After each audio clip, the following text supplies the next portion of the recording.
महामारी की तरफ फैल रही है किडनी की बीमारी, जागरूकता ही बचाव। पारस एचएमआरआई। पारस हॉस्पिटल में वर्ल्ड किडनी दिवस की पूर्व संध्या पर हुआ जागरूकता कार्यक्रम। डॉक्टरों ने दी नियमित जांच की सलाह, 5 गोल्ड रूल भी बताए। पटना, वर्ल्ड किडनी दिवस 13 मार्च की पूर्व संध्या पर बुधवार को पारस एचएमआरआई हॉस्पिटल, पटना में एक जागरूकता कार्यक्रम का आयोजन किया गया। इस कार्यक्रम में किडनी ट्रांसप्लांट और डायलिसिस के मरीजों के साथ साथ किडनी डोनर को सम्मानित किया गया। कार्यक्रम में नेफ्रोलॉजी विभाग के निदेशक एवं विभागाध्यक्ष डॉक्टर शशि कुमार ने बताया कि किडनी रोग महामारी की तरह फैल रहा है। उन्होंने कहा कि 10 से 17% भारतीय किडनी से संबंधित बीमारियों से ग्रसित हैं। हाई रिस्क पॉपुलेशन जैसे हाई बीपी, डायबिटीज के मरीज, 45 से 50 वर्ष से अधिक उम्र के लोग तथा जिनके परिवार में किडनी रोगी हैं, उनमें यह बीमारी 30 से 40% तक पाई जाती है। ऐसे लोगों को समय समय पर जांच करानी चाहिए ताकि शुरुआती दौर में बीमारी का पता चल सके और समय पर इलाज शुरू किया जा सके। इससे डायलिसिस या ट्रांसप्लांट की नौबत टल सकती है। वहीं नेफ्रोलॉजिस्ट डॉक्टर जमशेद अनवर ने बताया कि ब्लड प्रेशर, दर्द निवारक दवाओं का अधिक सेवन और संक्रमण किडनी रोगों के प्रमुख कारण हैं। यूरोलॉजिस्ट डॉक्टर विकास कुमार ने कहा कि आजकल कम उम्र के लोगों में भी यह बीमारी तेजी से फैल रही है। खानपान में अनियमितता इसकी प्रमुख वजह है। डॉक्टर सुजय रंजन ने बताया कि इस वर्ष वर्ल्ड किडनी दिवस की theme are your kidney okay, detect early, protect your kidney रखी गई है, जिसका उद्देश्य लोगों को समय रहते किडनी की जांच कराने के प्रति जागरूक करना है। पारस एचएमआरआई के जोनल डायरेक्टर अनिल कुमार ने कहा कि किडनी के ऐसे मरीजों में जिनमें किडनी की क्षमता इतनी कम हो गई है कि जिससे वो शरीर की सारी गंदगी नहीं निकाल सके, तो ऐसी स्थिति में 2 ही विकल्प होता है। पहला, जो काम किडनी नहीं कर पा रही है वो मशीन करे, जिसे डायलिसिस कहते हैं, और दूसरा, उस मरीज की किडनी को बदलकर किसी सक्षम व्यक्ति की किडनी को वहां लगा जाए, जिसे किडनी ट्रांसप्लांट कहा जाता है। आम तौर पर ऐसी स्थितियों में ट्रांसप्लांट ज्यादा अच्छा उपाय माना जाता है। पारस एचएमआरआई के बारे में। पारस एचएमआरआई पटना ने 2013 में परिचालन शुरू किया। यह बिहार का पहला कॉरपोरेट अस्पताल है जिसके पास परमाणु ऊर्जा नियामक बोर्ड द्वारा लाइसेंस प्राप्त कैंसर उपचार केंद्र है। जून 2024 में एक्सेस किए गए एनएबीएच पोर्टल के अनुसार पारस एचएमआरआई अस्पताल पटना 2016 में एनएबीएच मान्यता प्राप्त करने वाला बिहार का पहला अस्पताल था। 30 सितंबर 2024 तक इस अस्पताल की बेड क्षमता 350 बेडों की है, जिसमें 80 आईसीयू बेड शामिल हैं। ट्रीट कीजिए, उसका जल्दी बीमारी के बारे में पता कीजिए और उसका इलाज कराइए। सबसे पहले हम लोग को ये देखना है कि ये क्यों इतना जरूरी हो गया है। आज से हम 10, 15 साल, 20 साल पहले की बात करें तो किडनी की बीमारी वर्ल्ड में 23वें नंबर पे आती थी और आज के डेट में देखा जाए तो ये 5वें नंबर की बीमारी बन गई है। और इसमें एक पूरे मरीज नहीं, एक पूरा परिवार इन्वॉल्व हो जाता है जब भी ये बीमारी होती है। 2006 में इंटरनेशनल सोसाइटी ऑफ नेफ्रोलॉजी और international federation for kidney foundations के अंतर्गत ये प्रोग्राम शुरू किया गया और हर एक साल मार्च महीने के दूसरे बृहस्पतिवार को हम लोग वर्ल्ड किडनी डे मनाते हैं, किडनी की बीमारी के अवेयरनेस को बढ़ाने के लिए। आज के डेट में देखा जाए तो पूरे विश्व में ये बीमारी बहुत ज्यादा फैल रही है। 2-3 इसके मुख्य कारण हैं। एक तो शुगर और ब्लड प्रेशर की बीमारी हो रही है लोगों में ज्यादा। दूसरा, हमारा जो दिनचर्या है, जो हम लोग अनहेल्दी खाना पीना की तरफ जा रहे हैं, सेडेंटरी मोड ऑफ लाइफ हो गया है, तो ये काफी इसमें प्रतिकूल प्रभाव डाल रहा है। तो मैं लोगों से आग्रह करना चाहूंगा कि अपनी किडनी का नियमित जांच कराएं। आपको तकलीफ नहीं भी हो सकती है, मैं आपके माध्यम से ये बात बताना चाहता हूं कि इसमें आपको तकलीफ नहीं भी हो सकती है।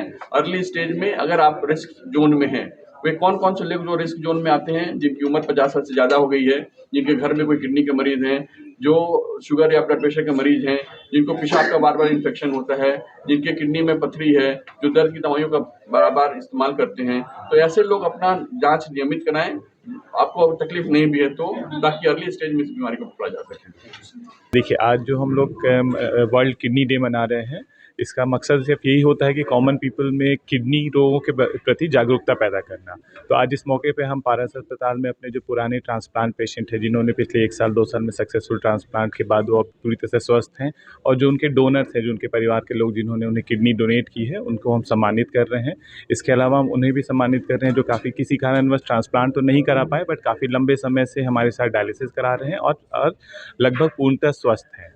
और हमारे कुछ वक्तों में हम लोग ट्रांसप्लांट जो डोनर हैं, जो अपने परिवारजनों को किडनी देने वाले हैं, उन लोगों को भी हमने सम्मानित किया है आज के दिन। तो आज का मकसद इस प्रोग्राम का यही था कि लोगों में अवेयरनेस फैले कि किडनी रोग इतनी भी असाध्य रोग नहीं है। अगर इसका सही समय पर पता लगाया जा सके, सही तरीके से इलाज कराया जा सके, तो लोग लंबे समय तक स्वस्थ रह सकते हैं, और जिन्हें जब ज़रूरत हो तब डायलिसिस या ट्रांसप्लांट कराकर लगभग नया जीवन व्यतीत कर सकते हैं। किडनी रोगी जो है उनका चेहरा काला हो जाता है, तो ये क्या कारण? देखिए, यूजुअली ये हीमोडायलिसिस पेशेंट्स के होते हैं, खासकर जो पहले से काफ़ी फेयर हैं, उन्हें चूँकि आयरन की रेगुलर डोजिंग पड़ती है, इसकी वजह से उनका रंग थोड़ा-सा डिप करता है। इसके अलावा कई बार माल न्यूट्रिशन की वजह से भी होता है, बट ये कोई ऐसा बड़ा प्रॉब्लम नहीं है। ये रंग थोड़ा डार्क होना, ये नॉर्मल किडनी डायलिसिस पेशेंट्स का एक नॉर्मल फीचर है। इससे बहुत परेशान नहीं होना है, ठीक है? ये एक पार्ट ऑफ ट्रीटमेंट है। क्या लक्षण है किडनी जो है अगर? देखिए, शुरुआती स्तर पे कुछ ऐसे माइन्यूट लक्षण होते हैं जिन्हें कई बार लोग मिस कर देते हैं। जैसे कभी-कभी पैर में सूजन आता है। लोग हमसे बोलते हैं कि जब मेरा सूजन तो आता था जब हम लंबा सफ़र करते थे, बट फिर अपने आप चला भी जाता था। तो ये एक शुरुआती लक्षण हो सकता है। तो अगर आपको डायबिटीज़ है और आपके पैर में सूजन आ रहा है, तो आपको डेफ़िनेटली अपना किडनी फंक्शन टेस्ट करना चाहिए, और फिर अगर उसमें कुछ गड़बड़ी आती है तो डॉक्टर से मिलना चाहिए। इसके अलावा पेशाब बार-बार लगना, खासकर रात में बार-बार लगना, पेशाब में बहुत ज़्यादा झाग आना, पेशाब में रेडनेस या कभी ब्लड आना, बहुत जल्दी थक जाना, थोड़ा भी चल रहे हैं तो हाँफ जाना, भूख नहीं लगना, नींद नहीं आना, ये सब ऐसे लक्षण हैं जो कि नॉर्मली ये किडनी पेशेंट में होते हैं लेकिन लोग इसको किडनी रोग से नहीं जोड़कर कॉमन सिम्पटम समझते हैं।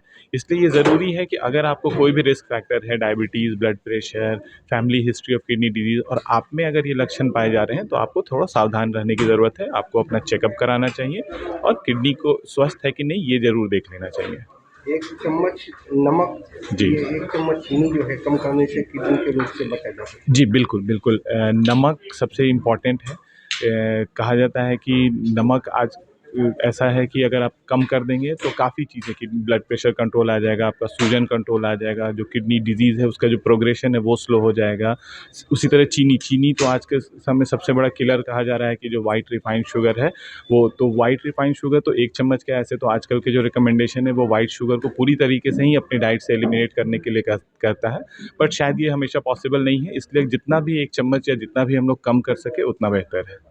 पेशाब को अगर ज़्यादा देर तक रोकते हैं तो इससे भी किडनी पे असर पड़ता है? जी हाँ, कुछ पेशेंट्स में ऐसा हो सकता है, अगर जिन्हें आदत है बहुत देर तक पेशाब रोक के रखने की, तो उसमें सिस्टाइटिस या यूरिनरी ट्रैक्ट इन्फेक्शन होता है, और उससे बार-बार अगर ये होगा तो उससे आगे जाके किडनी डैमेज हो सकती है।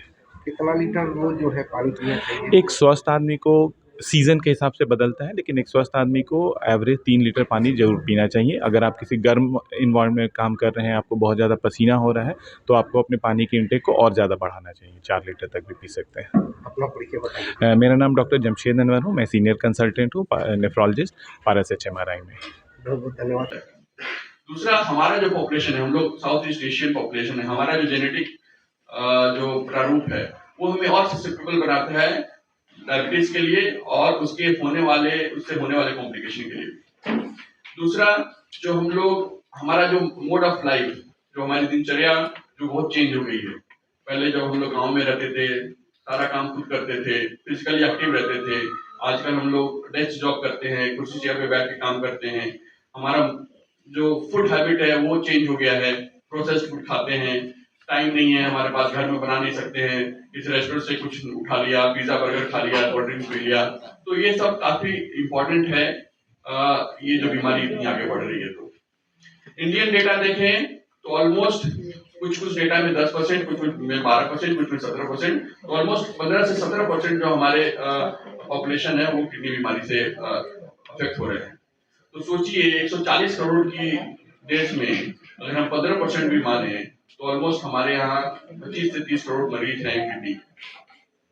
हर एक साल करीब 2 लाख लोग इस स्टेज में जाते हैं जहां उनकी किडनी में इतनी क्षमता नहीं रहती कि शरीर का सारा गंदगी निकाल सके।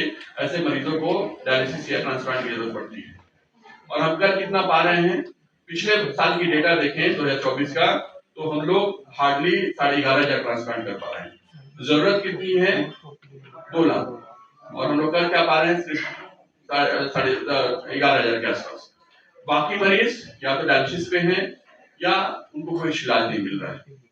अभी हमारी सरकारों ने भी, चाहे राज्य सरकार हो या केंद्रीय सरकार है, उन्होंने काफी महत्वपूर्ण स्टेप लिया है और प्रधानमंत्री नेशनल डायलिसिस प्रोग्राम के तहत हर एक सदर अस्पताल में कम से कम गरीब लोगों के लिए मुफ्त डायलिसिस की सुविधा शुरू कर दी है। ऐसे लोग जिनके पास राशन कार्ड है, ऐसे लोग जिनके पास आयुष्मान कार्ड है, उनके लिए मुफ्त डायलिसिस की सुविधा शुरू कर दी गई है। जिनके पास ये कार्ड्स नहीं भी हैं, उनको भी काफी रियायत दर में पब्लिक प्राइवेट पार्टनरशिप के मोड में सस्ते दरों पे उनको डायलिसिस की सुविधा उपलब्ध हो गई है। इतना कुछ करने के बावजूद भी जिस तरह से मरीजों की संख्या बढ़ती जा रही है, वो हमारे सारे जो प्रयास हैं वो नाकाफी हो रहे हैं। तो फिर इसका उपाय क्या है? उपाय है बचाव। और इस दिन का संदर्भ इसीलिए मनाया जा रहा है कि हम लोग एक दूसरे को जागरूक करें इस बीमारी के लिए, ताकि ये बीमारी ही ना हो। एक प्राइमोडियल प्रिवेंशन होता है जहां बीमारी शुरू होने से पहले ही हम सचेत हो गए हैं और हम अपने आप को उस अनुरूप ढाल रहे हैं ताकि वो बीमारी हमें ना आए। बाकी तो प्राइमरी प्रिवेंशन, सेकेंडरी प्रिवेंशन, वो तो बात की बात है कि आपकी बीमारी आ गई, उसको कैसे अब आगे नहीं बढ़ने देना है या रोकना है, वो बात की बात है। हम लोग उससे पहले की बात करें, क्यों, कैसे ये चीज हमारे अंदर ना आए। तो मैंने प्रेस विज्ञप्ति में भी दिया था कि एटलीस्ट 5 जो गोल्डन रूल है वो हम अपने दिनचर्या में अप्लाई करें। सबसे इंपॉर्टेंट है हमारी दिनचर्या को हम लोग हेल्दी रखें। उसमें योगा के लिए, एक्सरसाइज के लिए समुचित टाइम हो। खाना पीना हमारा बहुत इंपॉर्टेंट है। अभी तो नया कॉन्सेप्ट आ रहा है कि फूड इज मेडिसिन। ये दवाइयां कुछ नहीं है, जो हम खा रहे हैं वही हमारे लिए मेडिसिन है। तो उसमें हम लोग को विशेष ध्यान रखना है। और कुछ सालों पहले हमने इंडियन सोसाइटी ऑफ नेफ्रोलॉजी की तरफ से एक कैंपेन चलाया था, जिसके द्वारा हम लोगों ने लोगों को सिर्फ 1 चुटकी कम नमक और 1 चम्मच कम चीनी खाने के लिए बोला था। और देखा गया था कि जो लोग इसको फॉलो किए उनके बीपी और शुगर में बेहताशा कमी हुई, कंट्रोल हुआ। तो जस्ट अपने खाने में 1 चुटकी कम नमक और 1 चम्मच कम चीनी रोज आप अगर हटा लें तो इससे भी आपको काफी लाभ होगा। तीसरा, पानी समुचित मात्रा में पिए। कई बार आजकल भागदौड़ की दुनिया में हम लोग पानी पीना ही भूल जाते हैं, तो पानी समुचित मात्रा में पिए। चौथा जो बहुत इंपॉर्टेंट है इस कंट्री के लिए, इंडिया के लिए, जो दूसरे देशों में नहीं देखा जाता है, वो है over use of over the counter medicine. जो हम लोग कुछ भी दर्द हुआ, बुखार हुआ, वगैरह केमिस्ट से जाके कोई दर्द की दवाई खा लिए, कोई एंटीबायोटिक ले लिया, ये सब बिल्कुल भी नहीं करना है। बिना डॉक्टरी सलाह के दर्द की दवाइयां, एंटीबायोटिक्स ये सब यूज नहीं करना है। और पांचवा, अगर आप हाई रिस्क में हैं, अपने किडनी का नियमित जांच कराते रहें, ताकि इसको हम लोग अर्ली स्टेज में पकड़ के उसको ठीक कर सकें और आगे बढ़ने से रोक सके। अगर ठीक कर पाए तो अच्छी बात है, अगर नहीं रोक पाए तो आगे बढ़ने से रोक सके, ताकि आप उस स्टेज में ना जाए जहां डायलिसिस या ट्रांसप्लांट की जरूरत है। हमारे यहाँ कई सारे अभी जो हमारे मरीज हैं या उनके अटेंडेंट हैं, जिनकी या तो डायलिसिस हो रही है या वो ट्रांसप्लांट करा चुके हैं, ये लोग को हम लोग एंड स्टेज किडनी डिजीज कहते हैं। और कई बार ये लोग अपने आप को अनफॉर्चुनेट समझते हैं कि भगवान ने मुझे क्यों ऐसा बीमारी दे दिया। मैं हमेशा इन लोगों को बोलता हूँ कि आप फॉर्चुनेट हैं कि आप इस स्टेज तक सर्वाइव किए। ये किडनी की बीमारी इतनी खराब बीमारी है कि ये एंड स्टेज तक तो आने ही नहीं देता है। उसके पहले ही मरीजों को कुछ हो जाता है, किसी को हार्ट अटैक पड़ गया, किसी को ब्रेन स्ट्रोक हो गया, किसी को ब्रेन हेमरेज हो गया। तो आप लकी लोग हैं जो इस स्टेज तक सर्वाइव किए हैं कि आप डायलिसिस या ट्रांसप्लांट तक पहुंचे हैं। ये तो 70 से 80% जो मरीज, जो किडनी के मरीज होते हैं, वो इस स्टेज के आने से पहले उनको कुछ हो जाता है। या तो इन्फेक्शन से निकल गए, या ब्लड प्रेशर, ब्रेन हेमरेज हो गया उससे निकल गया, या हार्ट अटैक पड़ गया उससे निकल गया। तो मैं आप लोग को अपना ब्रांड एम्बेसडर बनाता हूं, ताकि आप लोग चूंकि इस चीज को ये कर रहे हैं, और कई सारे मरीज हमारे यहाँ ट्रांसप्लांट वाले भी आए हैं, उनके डोनर्स भी आए हैं, हम उनको आगे अपने प्रोग्राम में सम्मानित भी करेंगे। आप लोग चूंकि या तो मीडिया के थ्रू ये बात फैले, या आप चूंकि सोसाइटी में रहते हैं, समाज में रहते हैं, तो आप लोगों को जागरूक करें। भाई हमको तो जो होना था वो हो गया, लेकिन दूसरे लोगों को ना हो, उसके लिए मैं चाहूंगा कि आप लोग अपने अपने जगहों पे ब्रांड एम्बेसडर बने और इस बीमारी के बारे में जो जागरूकता है उसको फैलाइए, तभी इस दिन को हम लोग सफलता से मना सकते हैं। तो आज किडनी डे सेलिब्रेट कर रहे हैं और वर्ल्ड किडनी डे हर साल, जैसा सर ने बताया कि हर साल मार्च में मनाया जाता है। मकसद ये है कि कॉमन लोगों में किडनी डिजीज के लिए अवेयरनेस फैलाया जाए। तो इस साल का जो मोटो है वो एक्चुअली किडनी पेशेंट्स के लिए नहीं है। इस साल भी हम लोग किडनी सोसाइटी के नेफ्रोलॉजिस्ट यूरोलॉजिस्ट हम लोग कॉमन लोगों से पूछ रहे हैं कि आर योर किडनीज ओके। तो कॉमन लोगों को अब ये समझना पड़ेगा कि चूंकि जैसा सर ने भी बताया कि हर साल नए पेशेंट्स ऐड हो रहे हैं, हर साल 1 से 2 lakh new kidney patients add हो रहे हैं।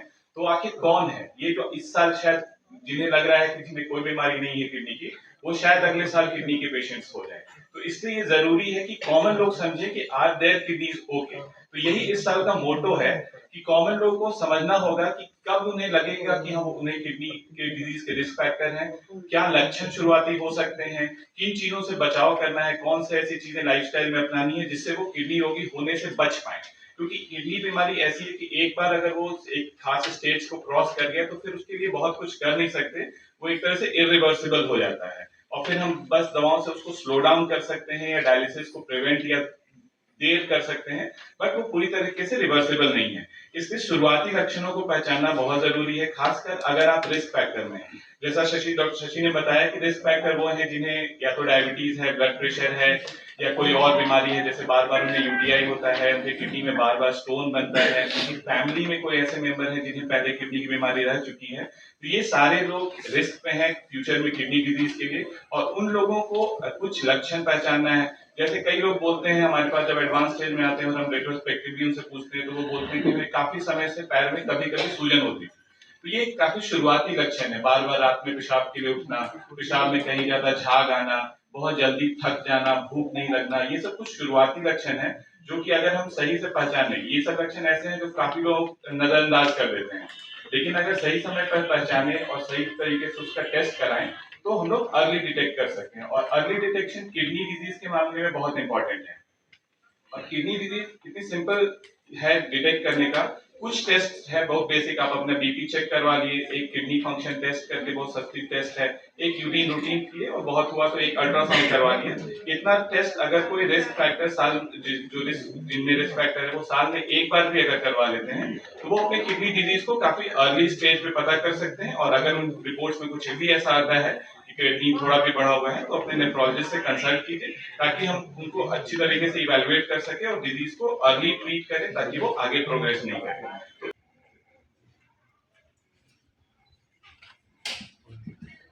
नहीं हो तो थोड़ा सा और पीछे से ले लो। अच्छा पूरा आना चाहिए। आई भैया पीछे ही ना भैया।